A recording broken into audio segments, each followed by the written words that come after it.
What's up, everybody? Pitside Podcast, episode 52. A little chilly here tonight. You might notice the attire is a little bit different than normal.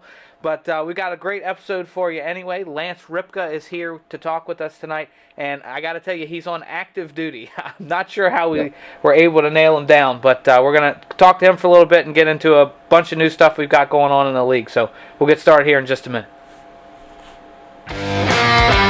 Welcome to the Pitside Podcast, where we discuss the latest news and developments in the Coast2Coast Racing League, as well as other racing news inside and out of iRacing.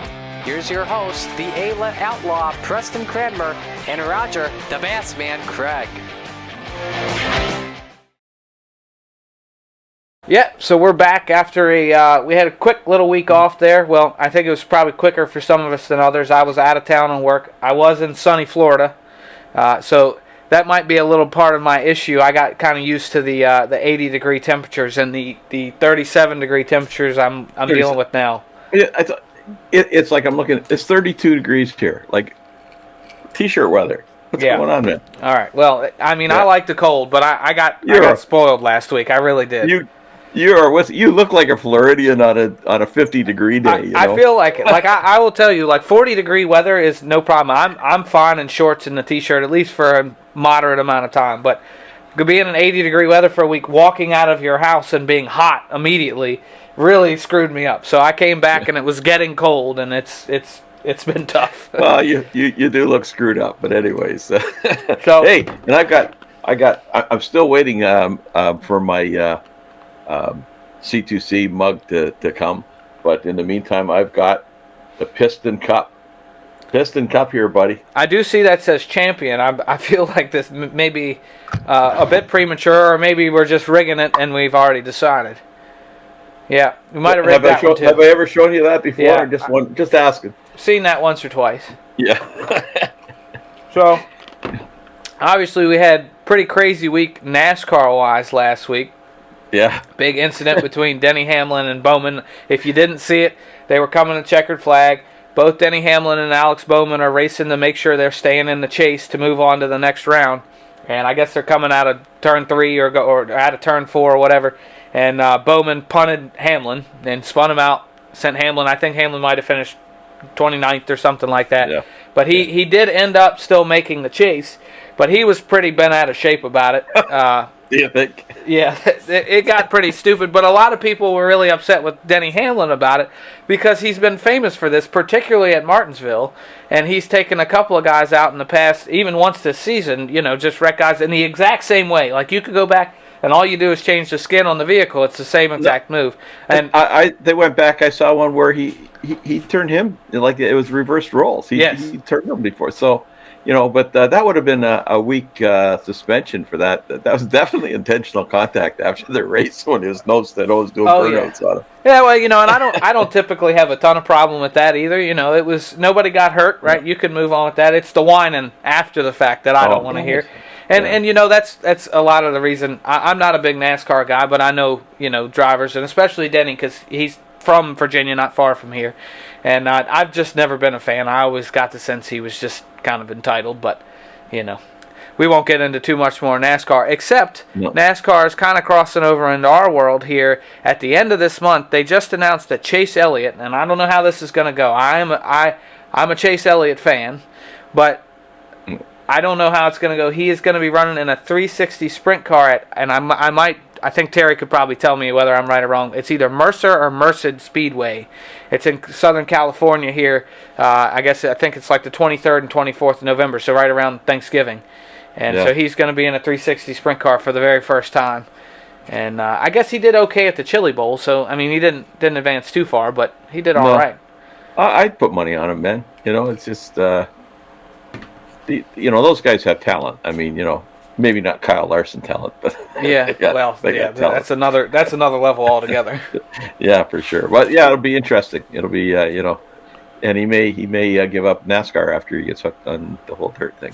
I don't know. I think the money might be a little too attractive. Yeah, but might be. So big money. Dean Reynolds is at the World Finals this week. I've been seeing lots of pictures online. That's obviously kind of the end of the season for the three major dirt divisions between the Super Dirt Car Modifieds, the World Outlaws Pro Lates, and the World Outlaws Sprint Cars. And so they're all down there. I know Dean posted that he got to actually officiate one of the races this past week, so he was pretty pumped about that. So he had a great picture that he posted of track conditions and stuff. It was just a great view from the track. It's just and you and I, we had talked about being down there for this, so but it never sort of came to fruition. But there's always next year. Yeah, we my plans kind of got squashed, and then the plans that squashed the plans squashed those. So, so I ended up deciding not to go because I was going to try to get the kart on the track this weekend, and that's not happened yet. I purchased a new 212 motor, and I can't get it to run. I've got it running, but there's something going on with the car. But I think I'm going to have to replace it. But I just went over to my father-in-law's and pulled another Predator 212 off of an old leaf sucking machine that he had. He said the engine's only got about one rotation on it, so I'm going to try to get that on there, at least get that running, and we'll go from there. But it's been a headache. Yeah. So well, we'll have to run a little bit behind. Yeah. Well, we're pulling for you, buddy. I want to see you get on the track before the season's out. That's for sure. Yeah, big turkey trot coming up in 2 weeks. That's the next goal. So it's a little bit extra entry fee, but if I luck out, it's $2,500 to win. So we'll see. There you go. Yeah. Penny Lee was pretty excited about that. I didn't temper expectations probably enough yet, so got to ease that in there at some point. Just make sure she doesn't spend the winnings already. Oh, yeah, that's a good point. And what are the odds if you won that she's going to chug a beer? Oh, 100%. She would absolutely do it. She's more likely to shoot tequila, but she'd shotgun a beer if I asked her to. Yeah. Okay. We'll have to get something unique going there and that's a good idea. Capture that. Yeah, that's cool. Yeah. She'll probably be pretty sober, if she's waiting for you to win a race. But we'll see. If we're talking coast to coast, I think you're probably right. Well, what else do you want to talk about? Well, I tell you what. We're getting ready to talk to Lance Ripka. Let's go over and talk to him for a few minutes, and then we'll come back, and we've got some big information. There's obviously some of you have heard about the event. You can see it behind Roger. We'll talk a little bit about the format and how we're going to do that, and then we have another really big announcement that I've been holding on to for a while. Yeah. So we'll jump into that, too, when we come back. But let's go talk to Lance.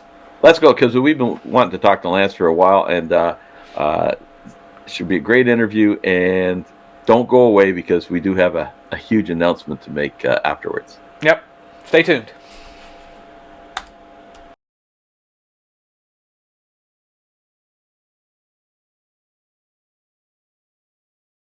And we are privileged tonight to be with Lance Ripka. How you doing, Lance? Pretty good, man. Pretty good. So where are you located right now? Right now I'm in Hutchinson, Minnesota. I live in Laverne, but up here on some guard stuff. So what's the temperature there right now? Today I think the high was 47. Yeah. Were you bundled up like Preston? I'm just asking. No, I was inside most of the day. So. Oh, okay. Yeah, inside like you in your cozy warm house, Roger. Yeah. You look like you got like a Team Canada thing on or something there with that. With the red? Yeah, with the colors, man. No, it's Laverne Wrestling.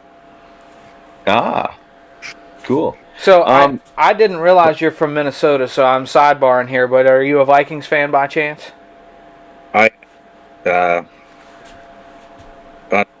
Sometimes I say unfortunately, but I die hard. Yeah, I don't get many Vikings fans around here in Virginia, so it's always nice to catch up with somebody that knows the pain. Right. So so just for the folks that don't know, you're with the National Guard, and you've been called for duty here. And how long have you been out now? We've been doing it for 2 weeks now. I think this is we're just finishing up our second week. Yeah, we're running some COVID test sites throughout the state of Minnesota. And they gave me a call up to lead one of the teams. So, does it seem like you're going to have a long stint, or is it going to go away pretty quick? Hopefully it'll go away, but right now I think it's December 15th-ish.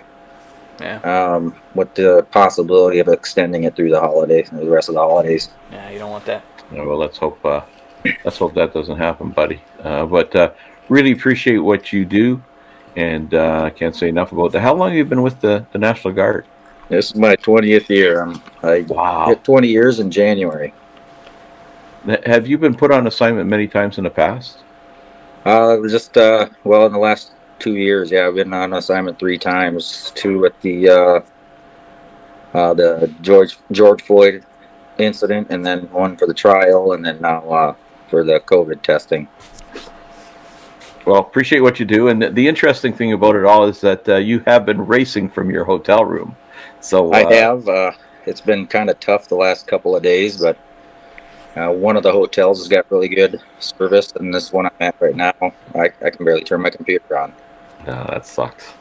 It sucks. Well, you should still try to get out, because maybe that'll give you a chance to beat you, man, if you got that crappy service, because that's what it's going to take for me to get by you. But and how long have you been with the league now? I'm kind of thinking it was like 2nd or 3rd season. So it was early. I want to say that this is a 3rd season with Coast to Coast. 3rd season. Jeez, it seems longer than that.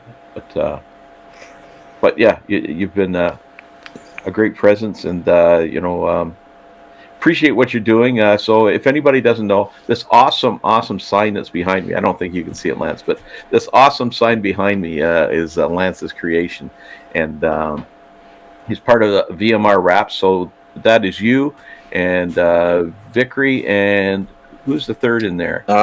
Field Miller. And so, and then you've also got Ripka Designs. Tell us a little bit about that. Is that a separate entity from the other stuff? Yes, it is. That's a company me and my wife made. Kind of a hobby that turned into a business. She does a lot of those tumblers. She makes and designs them tumblers and makes them look like whatever anybody wants. And I've got a screen printing press. We do sublimation. You name it. I've been starting to get into the logos and the event posters and stuff like that. So we kind of do all kinds of things. Yeah, the trophy that you made for Kyle Moonen. That thing was awesome. Yeah, that looked awesome, man. You haven't seen a picture of the finished product yet. I've been trying to get back to the house one of these weekends to get it sent off. But I also need his address. Yeah, it's done. Once I get home this weekend, I'm going to take a picture of it and send it to you guys so you can see what exactly it looks like when it's done. That's awesome, man. That's really awesome. So Roger mentioned you're racing while you travel. What kind of gear are you toting around with you? I'm toting around my desktop, obviously. I got Oculus Rift that I use for... Tag on. Yeah, and then my Fantech wheel and pedals. He's not messing around. So you take the good stuff on the road. When you're you're in VR while you're on the road, how do you do you just sit like a desk chair? Yeah, it's the weirdest thing because I'm used to my rig, and now I gotta sit in a different position, and the pedals are in different spots. So it's, I'm just kind of going out there to hope not to kill anybody else. Yeah. It's kind of my typical night. Yeah, I was gonna say for some of us that's normal. Yeah,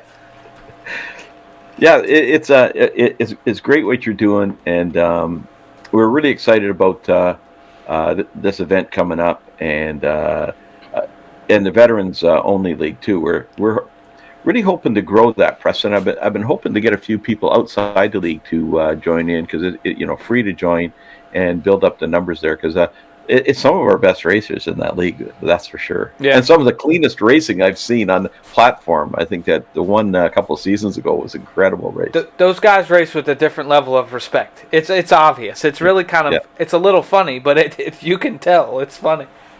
Yeah. Yeah, I think I made one of them I made the last one, and I had a lot of fun. It was definitely a lot of give and take, and at the end, I was just a little bit short for the victory. I think Blau got that one, if I'm not mistaken. Yeah. Yeah. Well, teammate, anyways. It's good if it's a teammate. You don't see the teams. You don't see like the the different forces ganging up, like, when we have the Enduro 75s where the teams kind of gang up on each other. There was none of that going on. It was just good, clean, slick racing. So kudos to all you guys.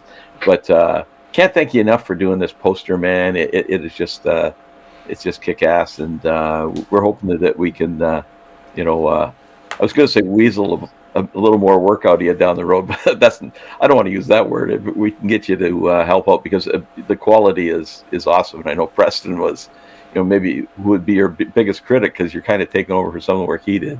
Was totally impressed with that. So it blew him out of the water. So it was awesome.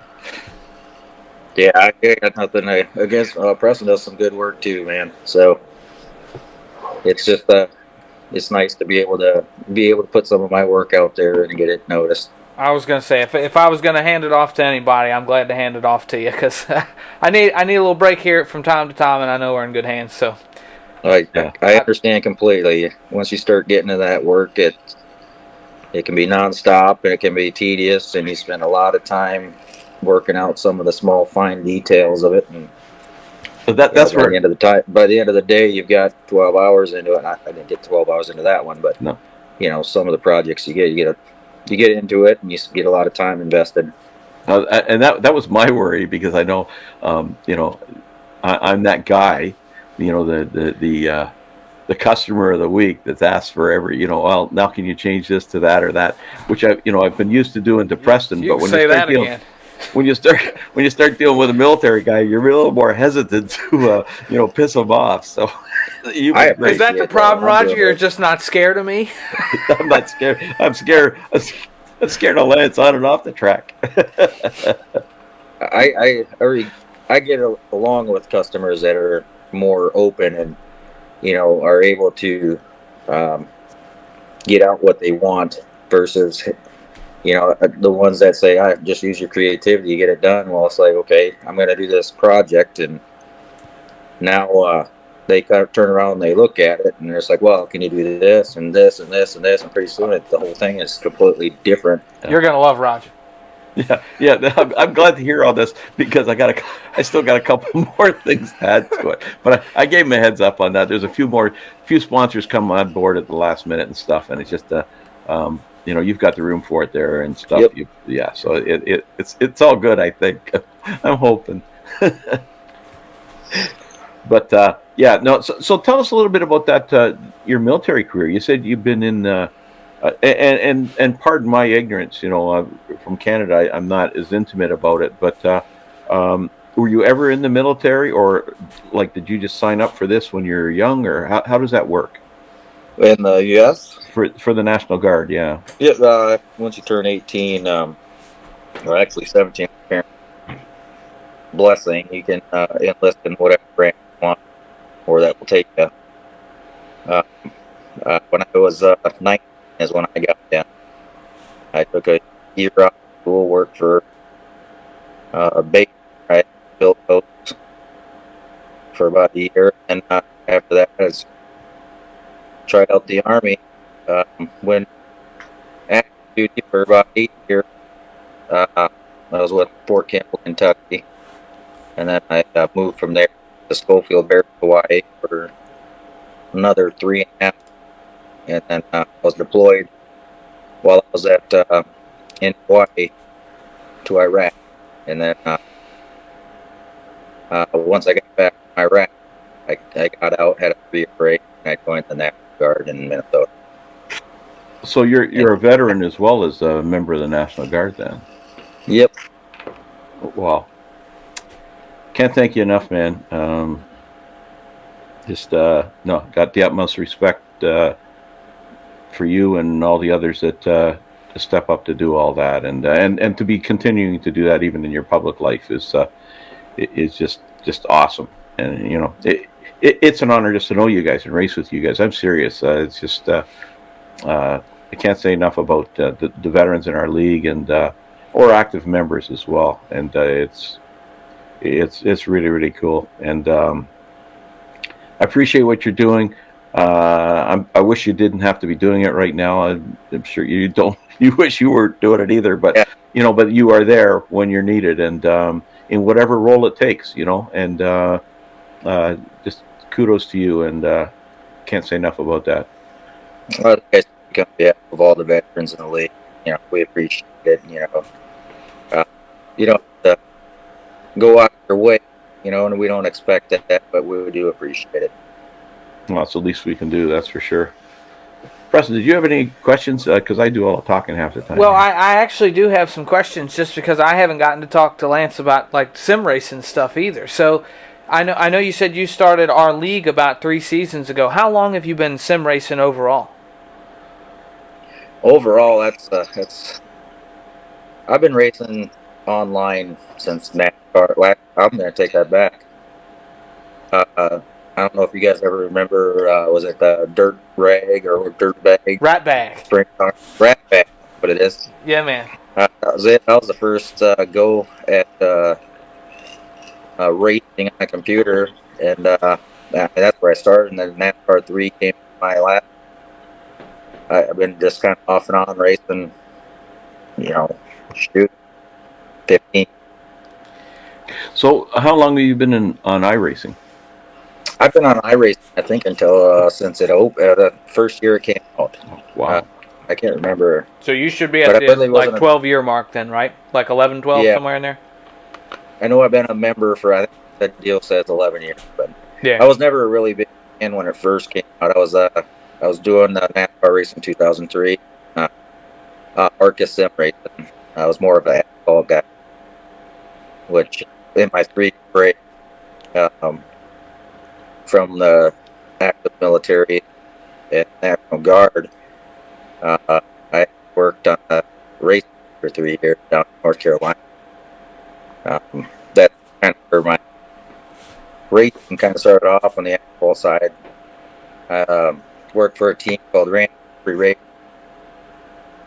3 years. I volunteered for about a year, not about 6 months of that. Clean lug nuts, clean hauler, and they gave me the opportunity to work for them, and started going over the wall, changing front tires for them to race track. And then I got a couple gigs with a guy named Curtis Davis in the Xfinity Series, which is nationwide series then, going over the wall, changing back.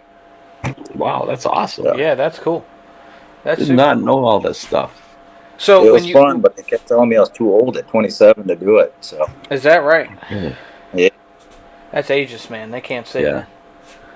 Yeah.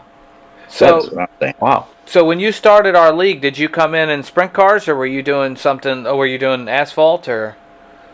I was racing dirt. In a league, I believe I was way over my head.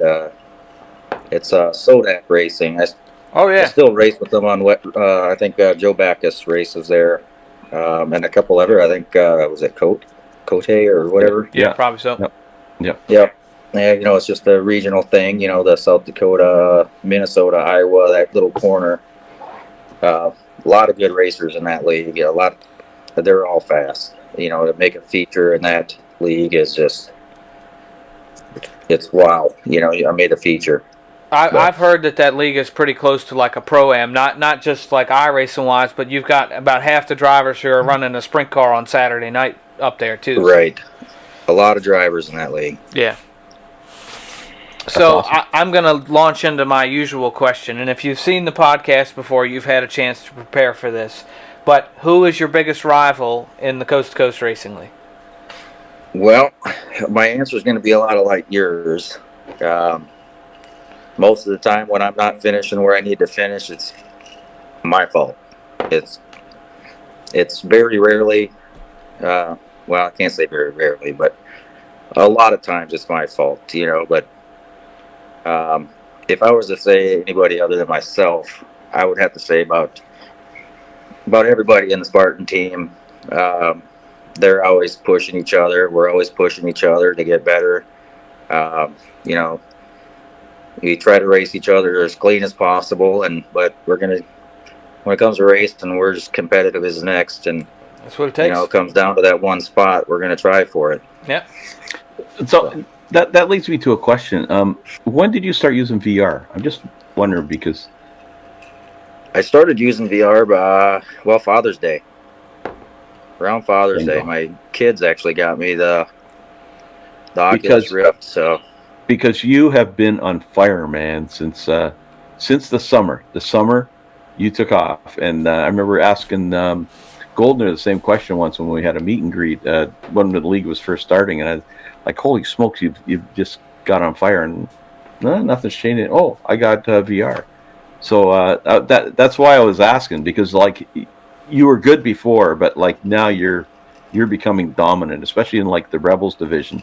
And it's unfortunate that you've missed a couple races. At least you got the drop weeks, but I don't know if that's going to be enough though. Well, you're right. You're right up there though. You know what I mean? Like you are a contender. Like I feel like I just finally figured out the 360s. Being an open setup, it makes it easier to dial the car into what I like, and I'm really struggling on the fixed setup stuff because it's just completely different than a lot of seat what I like. Yeah.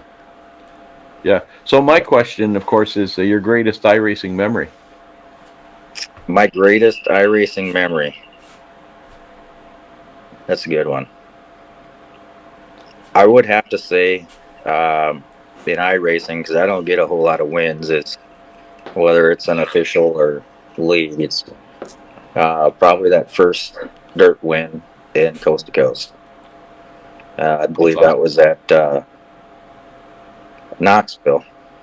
Oh, great place. So there should be, if you can manage to get in, get your time in and get a decent hotel room, you should be a contender in the Knoxville Nationals charity race. I'm going to definitely try. That it's a Wednesday night, correct? Or no, it's a Tuesday night. Tuesday night. The final night. It's 4 nights, but the final night is Saturday. Tuesday. Yeah, I can possibly get home, get it set up, and race that weekend, and then hopefully, and Monday we're in the hotel where it's got good connection. So, well, if you race well on Saturday or Sunday, you won't even have to race on Monday. Like the top 16 will go in. So that's what puts a little more pressure on you. But that'll have to be. I appreciate the humility, though. I'll tell you that. Yeah. I don't know. Anytime it gets into them big races like that, you're right. It's unpredictable. My own rival. Yeah, for sure. It's I'm just I'm anticipating the D's and the C mains, so that's probably where I'll be. But it's all relative, it's all relative to where you are and meeting the challenges. So so we wish you luck. We're gonna have to bring you back. Like the connection here hasn't been the greatest. You've broken up a little bit on the talk. I want to get back more to that NASCAR stuff. Those years you spent, and so we got to get you back, Lance, and when you're finished this duty. But thanks for coming on, and appreciate you taking the time, especially at this, with what's all going on around you. And I know I keep saying it, but I can't say it enough. Thanks for what you do. Yeah, thank you for your service. Absolutely. I'm sure all the guys in the league, really appreciate what you do, and if they didn't have enough respect for you before, they should definitely have it for you now. So it's an awesome thing. So just thanks again, and look forward to your next poster. Yeah, I enjoy doing them. So just let me know. I'll help out when I can. Well, appreciate what you've done, and thanks for coming on, and good luck in the Knoxville Nationals, buddy. All right, man. Thanks. Stay safe, bud. Yep. Stay safe. Yeah, so we're back, and it's good to catch up with Lance. He's one of those guys where I've been seeing him on the track for a long time and never had a face. I don't think we've had the opportunity to friend with Crest on Facebook. I'm not a big Facebook guy, and I'm not sure that he is either. So I'd never seen his face. So it's good to catch up with him, because I'm going to be honest. I thought he was talking about it. I thought he was about 23, 24 years old now. So I was a little bit surprised. He comes off like a young gun. I knew he was older, but I think the picture I've seen of him, I'm pretty sure he had a goatee. So it was kind of like there was a different look there than what I had seen before. But it's always good to catch up with those guys. Like I feel like we're getting to know our they're not teammates, right? But they kind of are. No. We see these guys on the track every weekend, but it's not like when you're at the track for real and you walk past their trailer, right? So it's a little different. No, and you know what? Heck of a guy. Great interview. It's too bad. I mean, you know, it was the hotel room, and it was kind of like the Dylan Westbrook sitting in the rain, you know.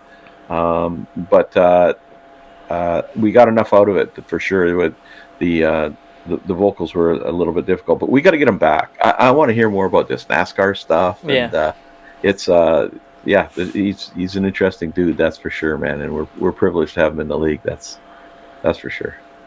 Yeah, so we've got obviously a lot going on in the league right now, and nothing more pressing than our charity event that we have coming up. It's a Knoxville Nationals, at least points style. We're at Knoxville for our veterans charity this year. So obviously the announcement's gone out on Facebook already, but Roger, do you want to tell us a little bit about the format and everything? Yeah. So there's actually a video on the webpage that I struggle through it, explaining all the different aspects of it, and I ended up putting some sub captions on it just to make sure everything's clarified. But I think we're going to hit this one right on the nail on the head here. We've got it's so similar to the Knoxville Nationals. We're doing the 4 nights in the same way. We figured out how to use the same point system,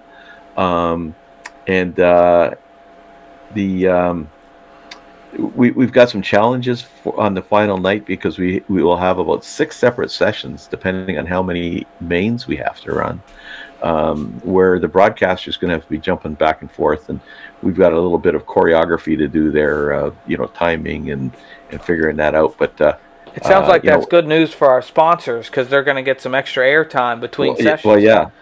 So, I'm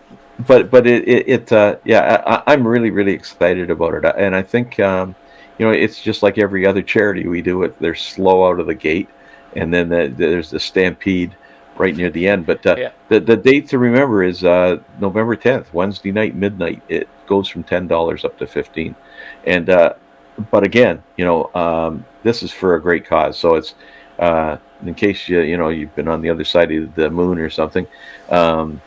It's all Florida. Or in Florida. It's all for veterans. So it's disabled veterans in the States, and Honor House, which is an awesome place. I had the privilege of being there when went across Canada. My brother-in-law rode his bike. He's a veteran, and rode his bike from Victoria, BC to Ottawa, which is like 5,000 kilometers, 3,000 miles through the mountains and everything else. But anyways, we stopped at Honor House because he was raising money for PTSD awareness. And it's like a Ronald McDonald House for veterans. You know what I mean? Like, it's just people are coming in out of town and whatever to get whatever help they need. And they do a lot of on-site stuff there too. But it's a safe haven, for those people. And it's just a absolutely beautiful, beautiful home. And so anyways, that's the one in Canada, and can't say enough about it. We've got lots of great door prizes. We've had all sorts of sponsors step up. Can't say enough about that. There's been Cool Ray, VMR Wraps, of course, Ripka Designs, who did the poster behind us, Gambler Motorsports, Can-Am Racing Team, a couple of silent anonymous donors who may have somebody they want us to sponsor or whatever, but there's more and more, and I'm missing some. I know I'm missing some that have come on board in the last few days. So it's going to be a great event, just a great event. And but I've got to get out. I'll tell you, buddy, if people aren't familiar with the Knoxville Nationals point system, qualifying is as important as winning a feature. Like, you get 200 points for a fast qualifier. You get 200 points for winning a feature. I think it's 100 points for a heat win. Mike, I suck so bad at qualifying. I've always, and my stupid crew chief always says, you've qualified 6th, and then, I was the 6th guy on the track, because then I get out and I just watch my name go down and down and down to the bottom. Yeah. But that's a painful process.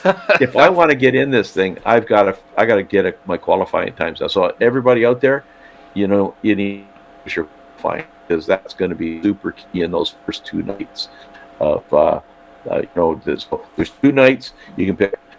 We were originally going to do the final on Saturday or Sunday, and I put the poll out, and it was split down the middle. And what do I do? And then I thought, no, let's move that to the beginning. It's perfect, so people can pick their night. And the people that apply, it's almost down the middle, so you can race Saturday or Sunday. You only race one, but then we take those points that everybody got, and it's the top 16 will get those top 6. They're locked in, right?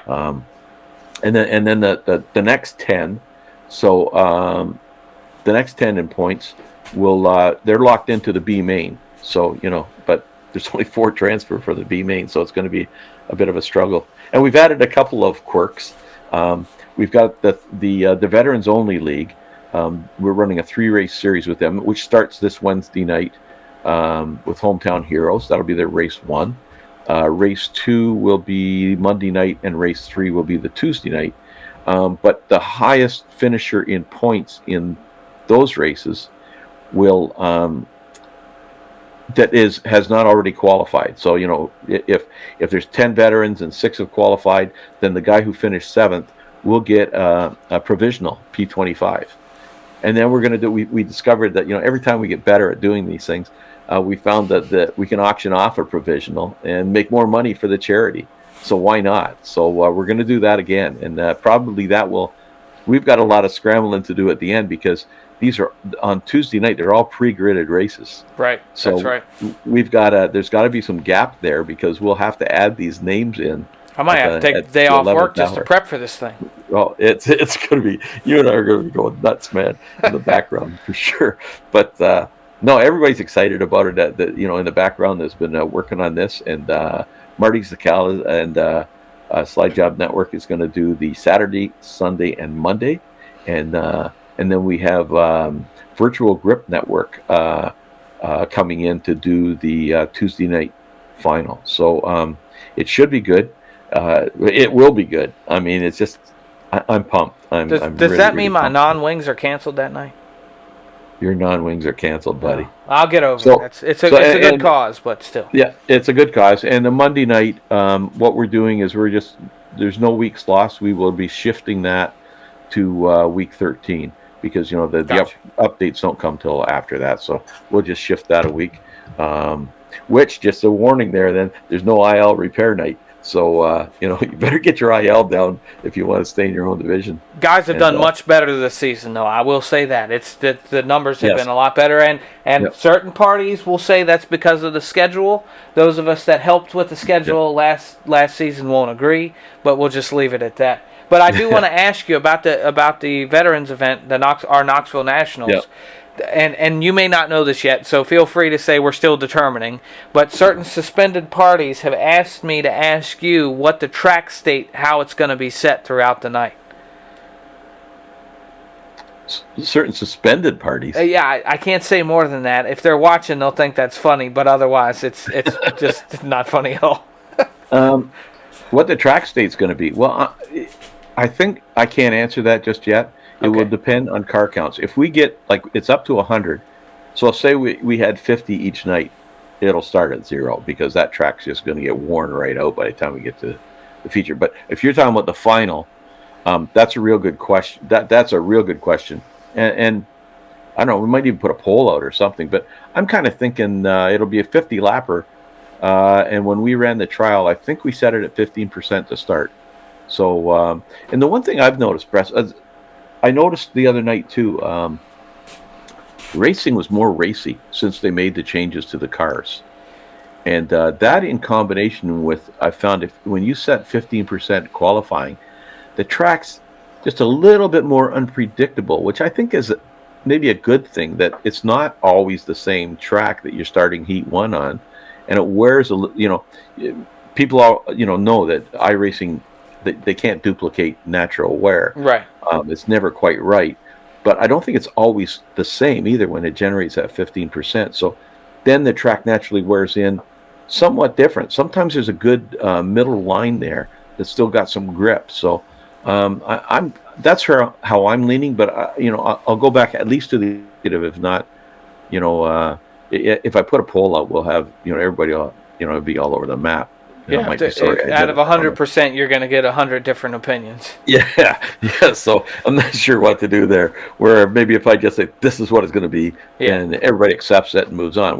Everybody's racing on the same conditions. I think just for practicing, they'd want to know what that is, which is a fair question. Yeah, and that's why it was asked. And we had a laugh. I'll tell you that. It was really just like we'd like to know ahead of time just to put some practice laps in. And I think that's great. That's important, and that's something we don't stress enough with our league is how important practice is. If you want to go out and be competitive, or at least make sure you're not getting EOLs, putting some practice laps in is a good idea. Yeah, and I to be honest, I think I'm leaning towards that 15%. For that 50 lapper, because there's a couple of reasons. You want the track a little more worn. The 50 laps, it's like we did the track. Guys ran out of fuel. You've got to conserve, and the slicker the track is, the less fuel that will be used. So it would help in fuel consumption. I think that it's a greasier track, and you can't be going full out. So you can't put it to the floor. But that it builds into the strategy, like, have you got enough fuel? Well, you're going to run the whole thing, but it's not just figuring out how much gas to put in, because you'll be putting the full of 30 gallons, I think it is. How do I race? Do I run the top lap after lap, or do I? I think Hein, and maybe I'm giving away secrets, but Hein in that trial run we did, he said he just stayed with the pack, but he didn't in the first 10 or 15 laps, so he knew he could run the end.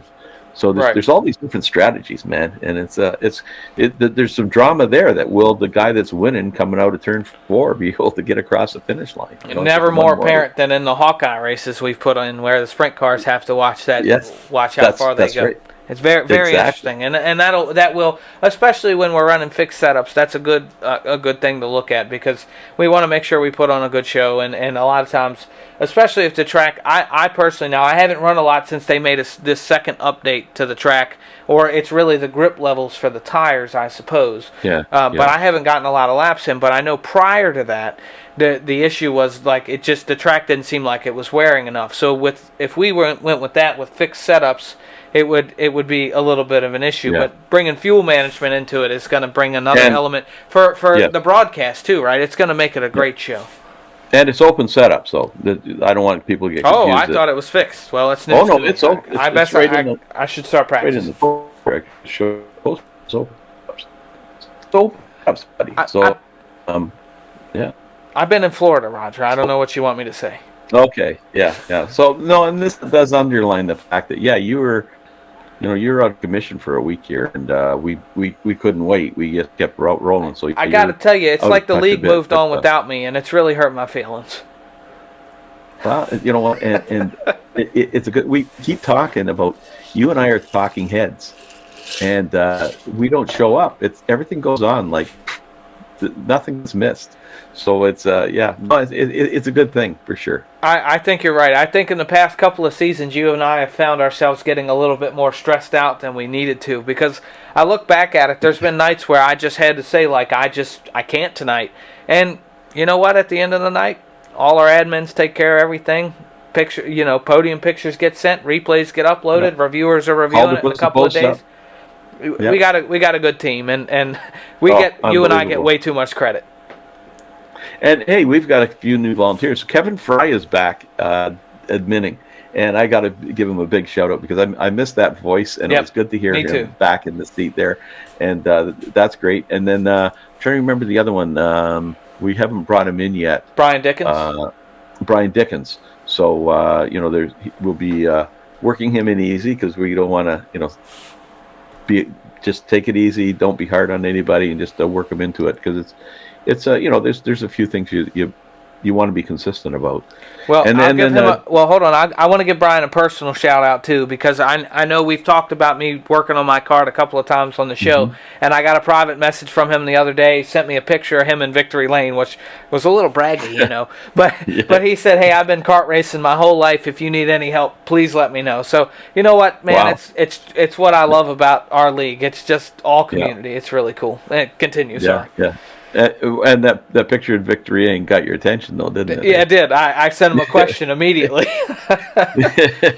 Well, that's awesome, and I hope you leverage him and lean on him and get that card out there and get running.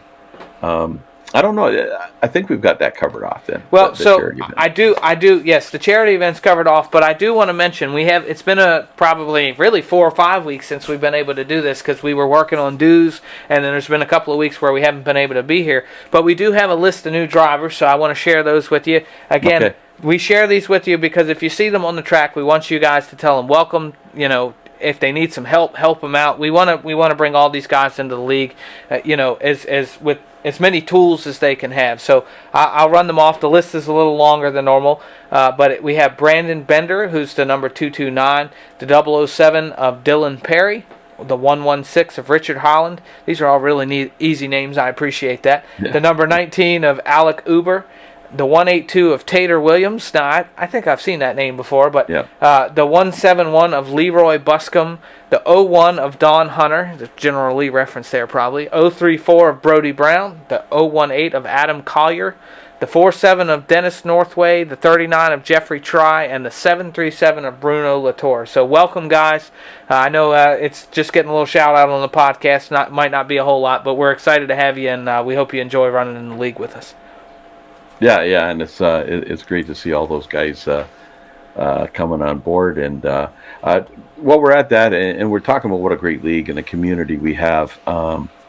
Community got together around Jeff Kemper. So Jeff Kemper's son had some open heart surgery. Like it was pretty serious stuff, and the last picture I saw of him was his son was in I don't know, it wasn't Walmart, but it was like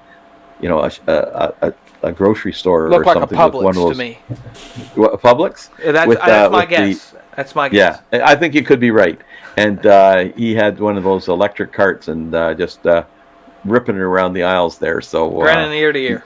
It was awesome. It was awesome to see. It was awesome to see Jeff share that. That with the league, and it was really good to see. The support Absolutely. That came out of that. So we're really that's a real good news story, and really happy to see that and see Jeff back on the track again. It's great. Yeah. So I'm gonna lean into this a little bit more and talk about our community and something that Roger and I have been working on for a little bit, and we've brought some other people on board, and we are in the planning stages, but everything's starting to come together now, of something that we've wanted to do for a little while. Roger and I have thrown together ideas for a while, but never had the time to start working on it. And luckily, we are announcing now that we, at the end of this season, right around the end of December, we will be starting our Hall of Fame. So we will have a Coast2Coast Racing League Hall of Fame this year. For the year of 2021, we'll induct the first 4 members of the Coast2Coast Hall of Fame. And so we will actually have a live award show. Either we're still working on dates. It's going to be late, either in December or maybe into early January. The holidays fall on the weekends, so that makes things a little bit tricky for everybody. But we'll work that out. Not only are we going to be inducting our first 4 members of the Hall of Fame, but we will have awards as well. Things like Driver of the Year, Rookie of the Year, those kind of things. Those are still all being nailed down. Now, I will tell you, all the winners of this are going to be notified ahead of time because we're going to put on a big award show. There's been talk of possibly, I'm going to put this on, it's going to be live. It'll be our first live Pitside Podcast episode. I don't know if that's even technically correct, but we will put on the award show. There's talk of me renting a tux. I don't know if that'll actually happen or not, but we'll see. But we're going to make this a big deal. Like, we appreciate everybody, even the guys that just come out and drive. You guys put a lot of time into our league, and we want to repay that. So we're going to make a big deal out of this.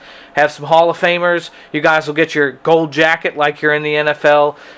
And then we'll have awards for different categories as well. So those will be coming out. But again, like I said, if you win something, I'm going to have to tell you ahead of time for preparation. But I'm asking you, if I contact you, please keep it to yourself because we want this to be as big a surprise to everybody else as we can. But it's going to be a lot of fun, and we'll have some laughs too, right? Like, we'll make a big deal out of it, but we're gonna make fun of ourselves at the same time. Well, and we can't talk about this without a big shout out to John Hine, because as part of it was his brainchild for this, and then it just started rolling. If you think you should have won something and you didn't, he's the guy to go to. Yeah, blame John, because he's not here right now, so we could say exactly. That. And then I think you had another deal there too, where the Hall of Famers each will get each season there'll be one will be recognized, and they get to pick the car. That's absolutely right. So each season next in our 2022 calendar year, obviously we have 4 seasons, and that's 4 seasons of Hometown Heroes, which is now our as far as viewers and participants is our biggest night of racing. Each Hall of Fame inductee will have a week of each season. So one driver per season, or one Hall of Famer per season, will get to pick the car for that night. We can do a different format or however, and that night will be named after their namesake. So they'll get a special night just for them. You can get your families to tune in. It'll be a good time. Yeah, so we're really excited about this one, and the ideas are still rolling here. So it's in progress. It's in flux. It's just. I have suggested that Roger personally pay a cash prize, but it doesn't seem to have taken off. So we'll see what happens. So that is exciting, man. And speaking of exciting, as if that's not exciting enough, the town of Clarence had their elections. Yeah. And tell me, Steve Bixler is returning as mayor for Clarence. So you know what? So he couldn't thank us enough. He said it was that sign on the back of my Legends car that I ran the other night. That's definitely what did it. Yeah. And he said there's a few write-in votes came in from Canada. He said, but in all honesty, there's 900 residents, not voters. There's 900 residents, 935 or 50 residents in Clarence. I asked him today because he told me last night he had won, but the count hadn't been totally done.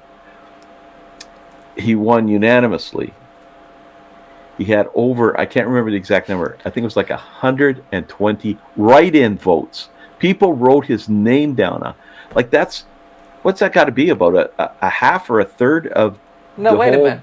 You're saying population? He won, I get that, but you're saying he won unanimously, meaning nobody voted against him? Nobody wrote it. That's got to be unheard of. I said to him, don't you have like that one wacko guy in town? Like, I know Brantford has this one guy, John the engineer or whatever, and he runs every election. There's always somebody that runs. He didn't have any of that. It was They should put him in the Library of Congress. That is wild.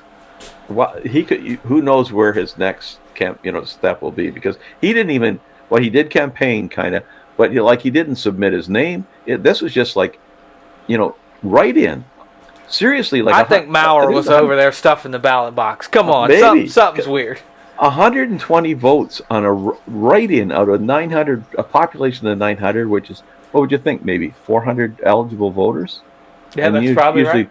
And what's the return? Usually 50% of people vote. I don't know what, something like that.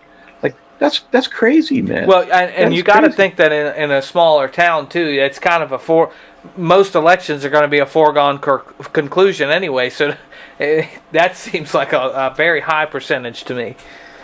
I've heard of guys, that they submit their name and there's nobody challenges them, but he didn't even do that and nobody challenged him. Right. This guy runs that town. There's no doubt about it. Oh yeah. He's probably in the cruiser right now, up and downtown with the lights on. Personally, I think he's connected. I think he's in the mob. I don't know, man. The corn mob or what? Yeah. That's the racing team, the corn mob. You just named it. Mob. Yeah, the corn mob. I think that's right. Yeah, that'll stick. But anyways, congratulations to Steve. Steve is a great guy. Yeah. He's in our room with when we run in all the matinees, and he's a lot of laughs in this. Just a real good laid back guy. So, but he gets things done, obviously. So kudos to him. Yeah, we kind of joke a little bit about it, but when we had him on last time, he's telling us about this stuff he does, and he's not laughing about it, and it made me realize, like, we kind of joke because it's funny because it's a small town, but he really does, like, he serves that community, like whatever they need, he takes care of, and I know he's not the only one, but still he kind of heads that up. It's really cool. he picks up the garbage. Like, well, we only got 2 employees, city employees, and if one's sick, who's going to pick it up? It's either going to sit there, or it's got to get picked up. Right. So I got to go pick it up. Yeah. Like, man, if there's more mayors around that had that attitude, that a doer instead of a sayer, like, no wonder he got back in again. Like, good for him, man. It makes me want to move to Clarence. Not to mention just being, maybe I could just get a little talent off Blake just by osmosis, but there's that anyway, too. It's cool, and that's really cool for Steve. I don't know how disappointed if he hadn't won that he would have been, but I know he takes. I know based on talking to him that he wears it as a badge of honor to serve his community, and what more can you ask of a person? That's pretty cool. And you got to tip the hat to Steve Maurer, who we don't know how he got all those votes, but he made it happen. So, tip of the hat. He bought. We know he at least bought the Sharpie. Yeah, he bought the Sharpie. That's right. So, that's right. Anyways, but yeah, that's really cool. Hey, we had 50th the 50th show. We were going to do a draw for the people that commented. That's right. And if you didn't see last week's episode, we actually kind of postponed the draw because we do record these ahead of time. And between the time you guys would have seen the 50th episode and us recording 51, there wasn't enough time for you to necessarily. So we got some extra entries in, but I'm going to leave it to Roger to do the drum roll and then announce our winner of our Pitside Podcast 50th anniversary or episode t-shirt. Okay, we'll do the... Well done. I'll edit in some real drums, though. You're good. Okay, yeah, please do that. So the winner is Joe Canellis. Congratulations, Joe. You've won a Pitside Podcast, or as Joe White calls it, the Pit Stop Podcast. But the shirt says Pitside Podcast, and we should send one to Joe so he will get that right next time. I was glad to see him win. He comments on a lot of our episodes. He watches every one of them, and that's cool. That's the kind of we have a lot of guys like that too. But Joe's been a big fan. He's pushed us quite a bit. Well, and not only a fan. The nice thing about Joe's just been in the league for not even a season, and he's already stepping up. Like he's sponsoring and volunteering. So he's got a new venture. I'm trying to get him on, but he's kind of a shy guy. But I want to get him on because he's got a new venture, which is just super, super cool. Just so impressed with what he's doing. But Joe's a cool dude, and we had the most fun race there not last week at Formula V, and Joe and I were just. We were battling each other for like 7th or 6th or something. I don't know. One guy would spin. We were spinning each other out. One would wipe out, but it ended up we'd always be at the same spot. And it got to the point near the end of the race, if one guy spun, the other guy would wait for him so we could do some more hard racing in Formula V's. Yeah. But but anyways, we have a lot of fun. I've really only met Joe once, and Terry and I, out of all the KSR guys, Terry and I are the ones that run our the Topless Tuesday nights. In fact, I think Terry and I both would probably say that we're better in those than the wing stuff. But we showed up one night, and I think Joe came out had never run wingless anything, and just jumped in our room. And usually I would have kind of shuffled whoever it was away, but we were just having a good time. And Terry and I got in there, and we run pretty good in those, and some of our big names weren't around at the time, and we were just like breaking each other's balls. I mean, just absolutely. And I could just hear Joe cackling in the background. We had a great time with him. He was so much fun. I hope he comes around more often. I haven't seen him out for any more Tuesday nights, but I know he's pumped. He finished the race. Like it was cool. So. I was trying to get him out last night for Hometown Heroes, and I need to practice more. And I'm saying, buddy, you're faster. Like he's fast too. I don't know if you noticed, but he's in the Rebels and he's running really well. He runs up. He's if he doesn't get taken out or whatever, he's top 10. Yeah. Top 5, top 6. He's for an old guy, he's fast. All right. So I'm asking Joe, come on our show, man. I want to learn about what kind of equipment you're running, all this stuff. Like I'm super interested. Not to mention you made an offer to me as far as the Washington Capitals, and I owe you that at least. Oh yeah. To have a discussion with you. So come on, let's talk some hockey. Joe, better than what's going on. Yes, that's it. That's exactly right. Give them the point. So where is it? Where's my camera? So anyway, point straight. All that said, glad to see Joe win the T-shirt. He's definitely earned it. But we obviously appreciate everybody that watches us week to week. I've been watching our Spotify numbers go up every week. And our YouTube numbers have maintained about the same. So I think we're picking up some new viewers. I've been seeing new likes on Facebook. So if you're on here or you want to share out some of the stuff we're talking about, please do. We want to pump this out as much as we can. I'm sick. I'm sick, man, because I had to drive. I got a call. I had to drive a car. It turned out to be a Lincoln Continental to Quebec City. So that's a 10-hour drive. And so first thing I do is get Apple Play going in those things, so I can just sit back and cruise and I'll listen to Dale Jr. download. But the next one I listened to was the Pitside Podcast, and we did it. I usually watch them on Sunday just to see how we screwed up or whatever. But I listened to it again. It is a great way to catch the podcast, is to listen to them on Spotify or whatever whatever you use. Personally, I don't like looking at myself on camera, so I that's how I listen to the podcast as well. And I have a feeling there's several of you out there that would prefer not to look at me either. So please feel free. We're on Apple Podcasts. We're on Spotify. We're on Google Podcasts, and there's a handful of others. So if you listen to podcasts, we should be on there. And if we're not, let me know, because it's very easy for me to add an audio-only podcast to just about any service. So I'd be glad to get that on there for you. Yeah.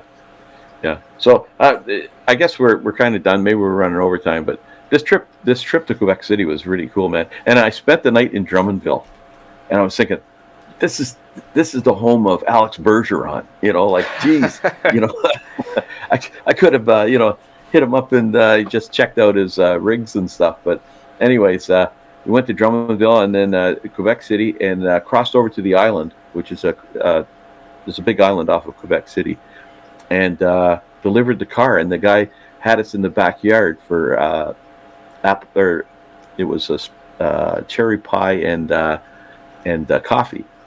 And we were sitting there looking at Quebec City across the St. Lawrence River. It was pretty spectacular, man. And but it's so cool. And the car originally came from St. Hyacinth. I think I'm saying that right, which is about an hour from where he lives.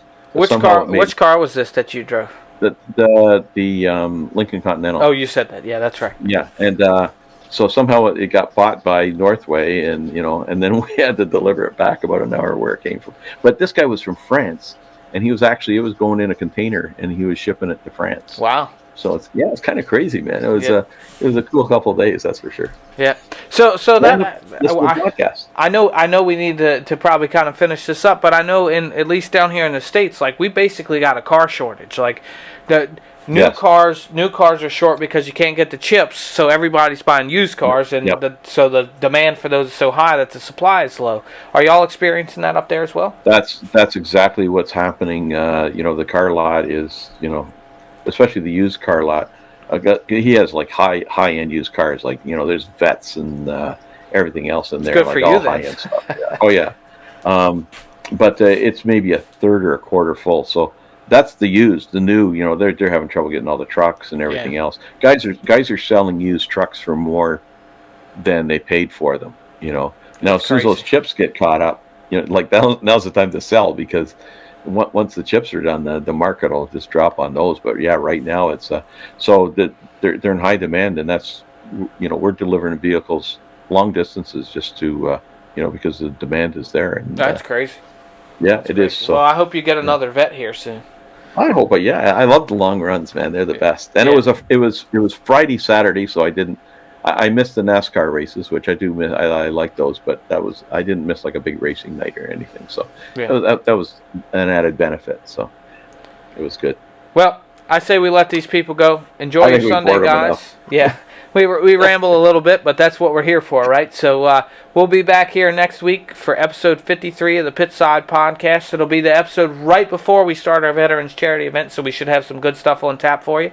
So make sure you check us out here. Again, we're on YouTube, obviously, if you're seeing this there, but we're on Spotify, Apple Podcasts, and Google Podcasts, plus a bunch of others. So make sure you look us up and check us out each week. We appreciate you tuning in, and we'll talk to you next week. Thanks a lot. Yes. Drive safe, everybody.